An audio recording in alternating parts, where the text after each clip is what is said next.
pleasant good evening and welcome to SAT TV's Channel 9 Evening News. I am your presenter, Nisha Charles. Thank you for joining us. Among the major developments, Creole in the Park has officially been launched. Regional integration is critical to CARICOM.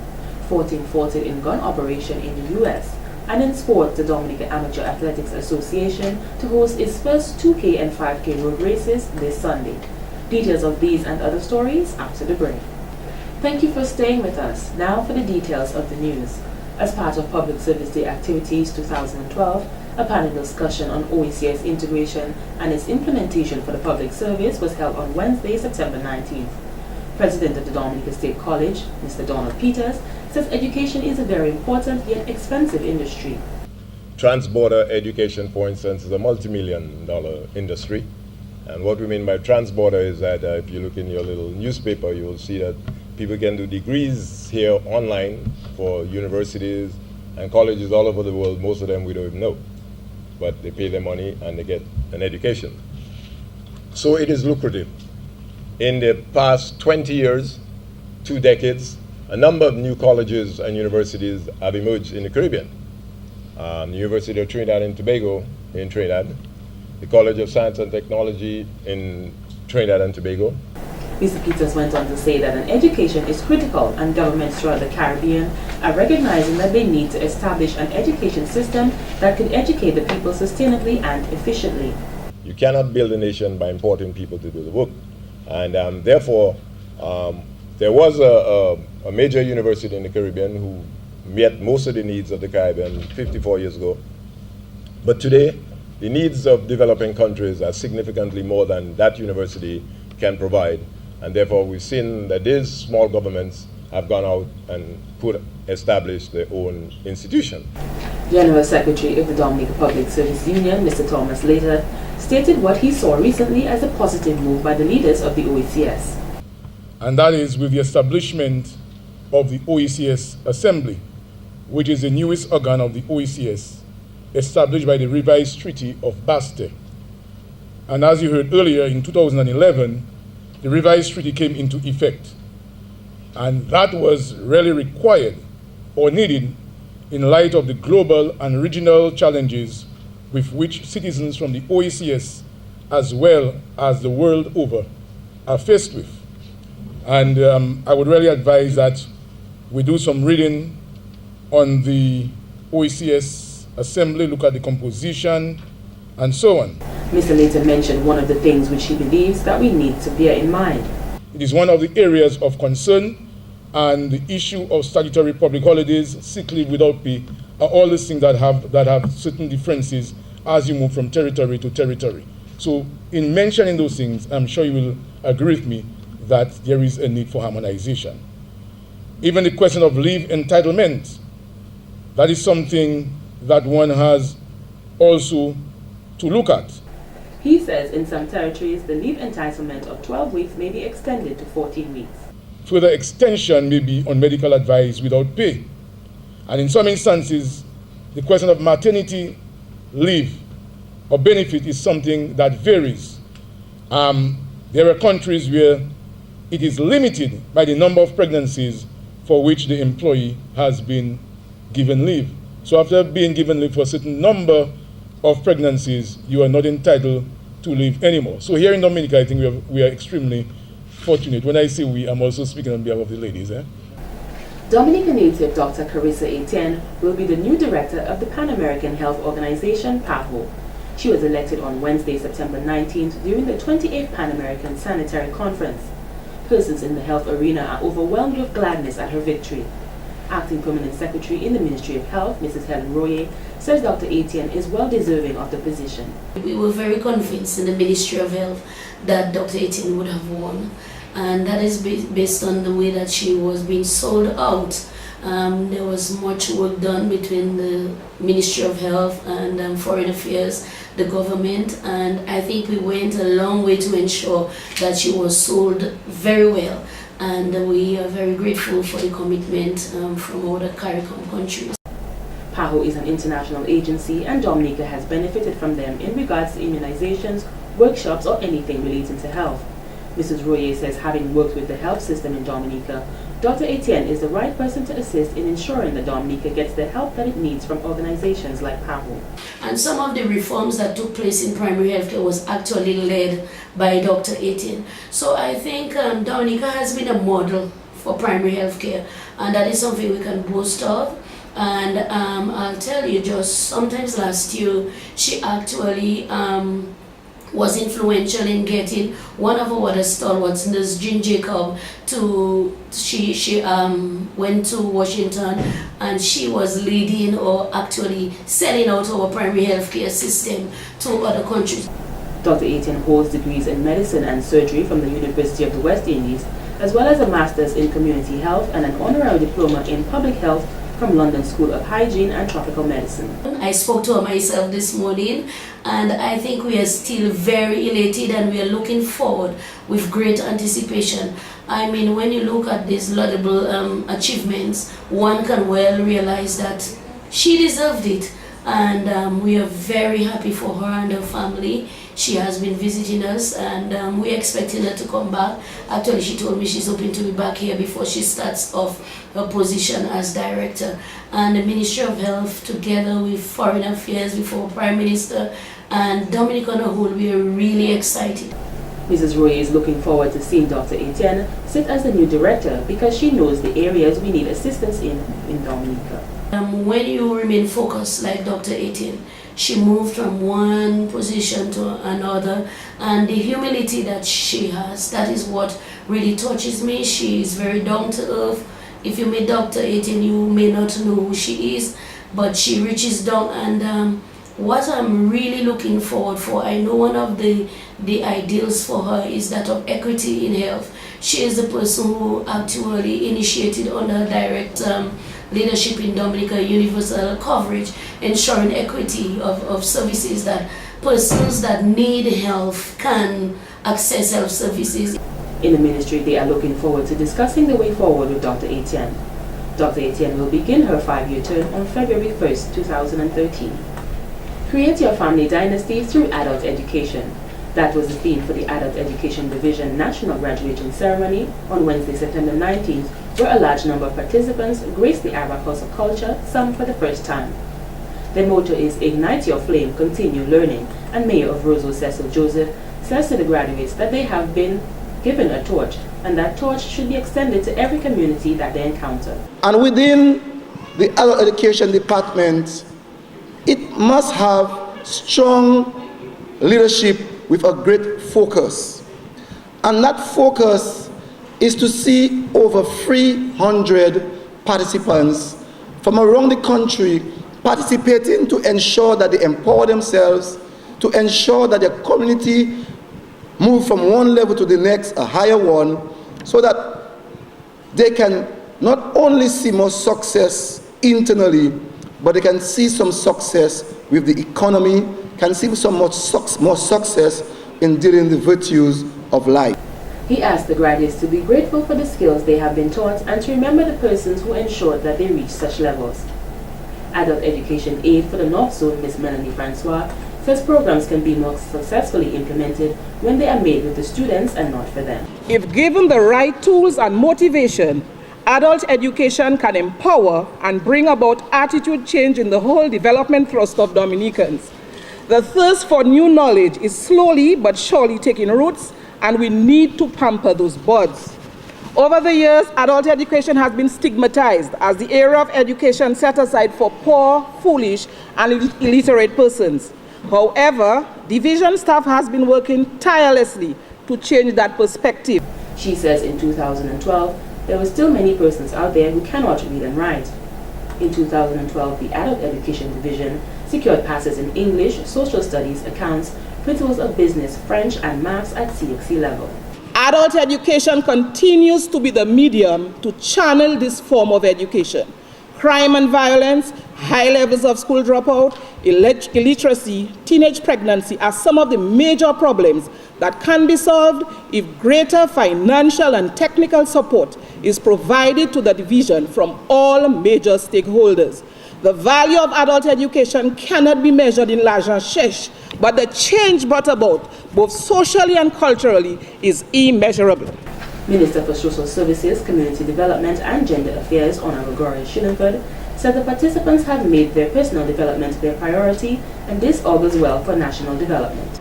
Enhancement of a country's human resource base leads to increased productivity, and every addition to a country's skilled and qualified labor force is like a solid block added to the structure of a building.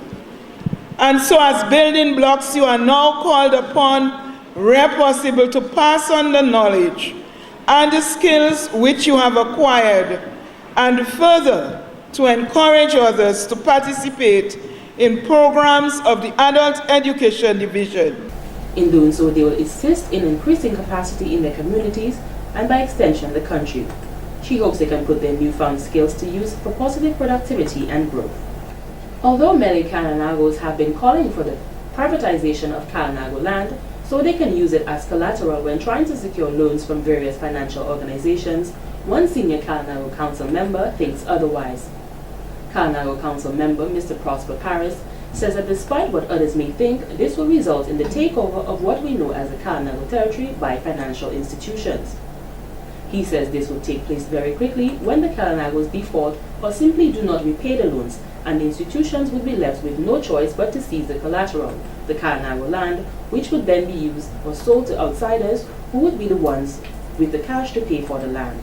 The issue of communal land versus private ownership, which is also an issue which we are always bringing up as a debate, is one that both has its positive and negative.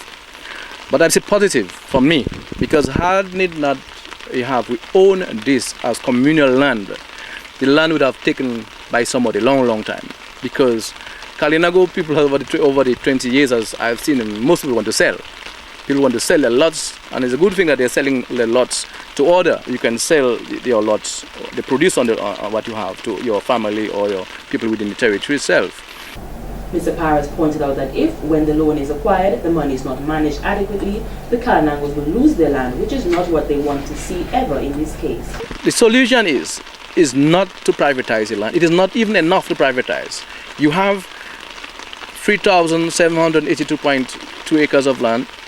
You have a population almost 3,500 individual. If you have to cut that and give everybody a lot, and that doesn't include the mountains you see there and the rocks at the sea, by the sea, that coming up, but they cannot cultivate and do anything. So there is hardly enough. But if there are arrangements, there can be arrangements that can be made with the bank, with the credit unions and other monetary institutions that can allow and make certain agreement with the Kalinago Council that you can still use your land, but of course you will not totally lose it. You lose it to the council. That means you still have it, than to let the bank have it. He reminisces on a major loss of the Agricultural Industrial Development Bank, ABank, in the 1980s, who gave some loans to Kalinagos, and most of them never repaid those loans. Mr. Prosper said the only reason the land of these persons were not seized is because of the fact that it is communal land, which worked out to the advantage of those who did not repay their loans, while a big loss to the bank. As a result, such experiences have made financial institutions very reluctant to come up with a solution to this issue for many years now. The bottom line is, I think we still have to hold on to communal land, because that is the part of the culture. We have lost language, partially lost language, almost totally we are going back to our language. Part of the culture, we're trying hard to revive it back. And the only two major things, other things too, is our Kalinago Council, land communal, that kind of separate us and give us that special distinction as a people rather than the other general Dominican and all. The council member added that if the land is privatized in a matter of about 20 years, there will not be a Kalinago territory, as the land will be owned entirely by outsiders or regular Dominicans who will pay off the land and own the land immediately. Mr. Paris says that the only thing that would help would be a Kalinago financial institutions, where if lands were seized, it would still be owned by Kalinagos. Because of the economic pressure people are under right now, it take anybody The people, be it non-Kalinago, they feel they don't have something there, and this land they have, they want to sell it. I mean, I see a lot of land marks sale all over Dominica. That is people that they get pressure from the agricultural sector, they want to sell out. But that is a short-term solution. And I want the Kalinago people to believe that we are not, don't live as if we are the last people living. There are other people behind. There are other generational people.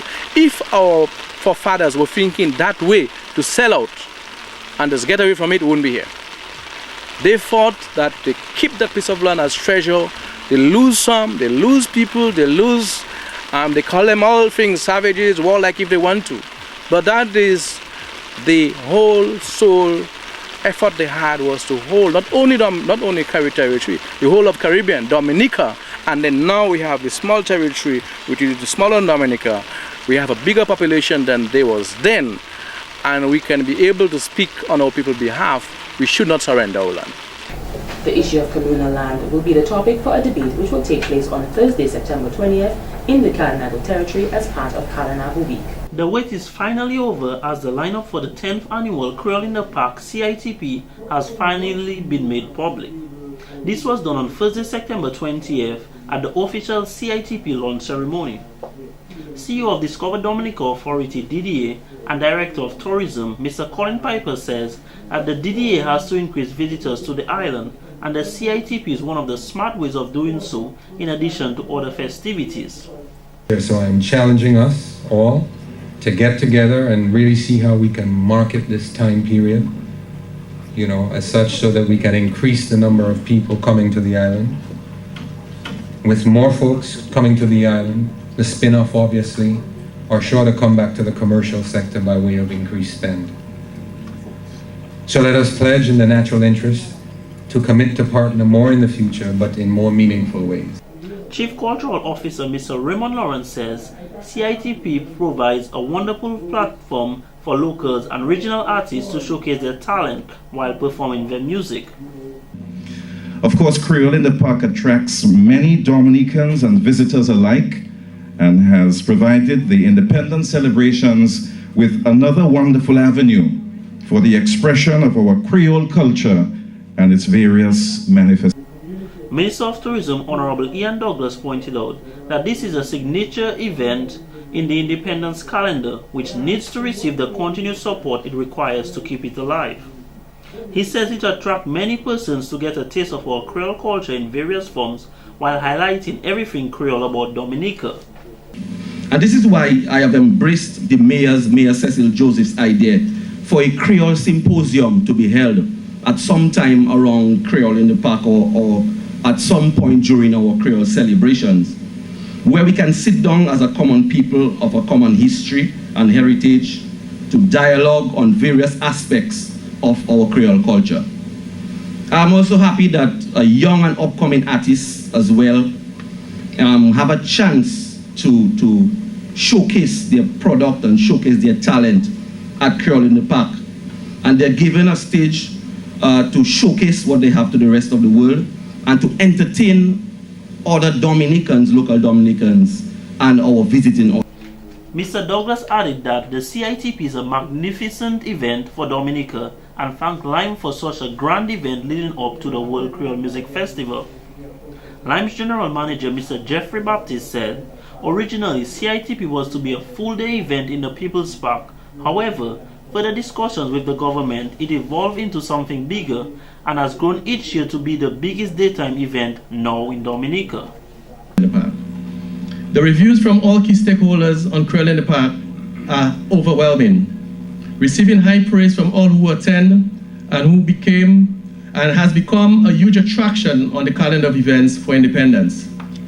Creole in the Park has tremendous impact on many aspects of Dominican life.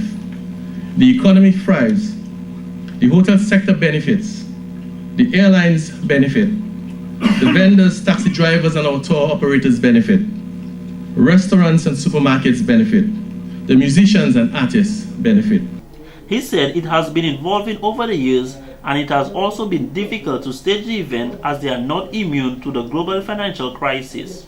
However, they will continue with it as they feel it is their obligation to do so.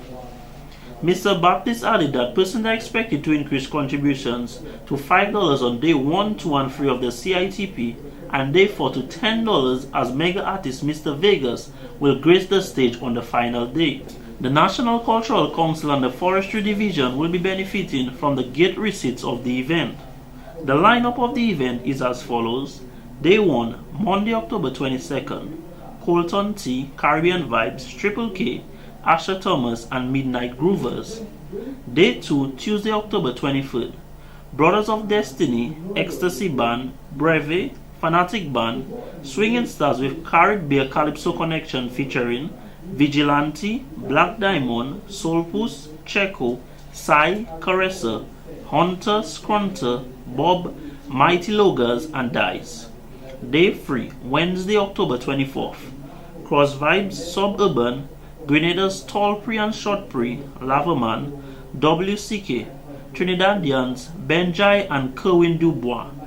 And finally, Day 4, Thursday, October 25th, T.O.Kets, Dumfester Creole Song Contest winner Henry Etienne, Roy, Freddie Fitzroy and Friends featuring Gordon Henderson, Asa Bantan, and finally bringing the event to a close will be Jamaican reggae sensation Mr. Vegas.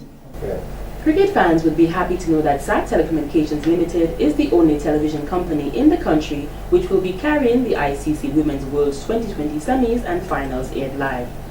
SAT Telecoms will present exclusive coverage of the ICC World 2020 Championships simulcast live on air.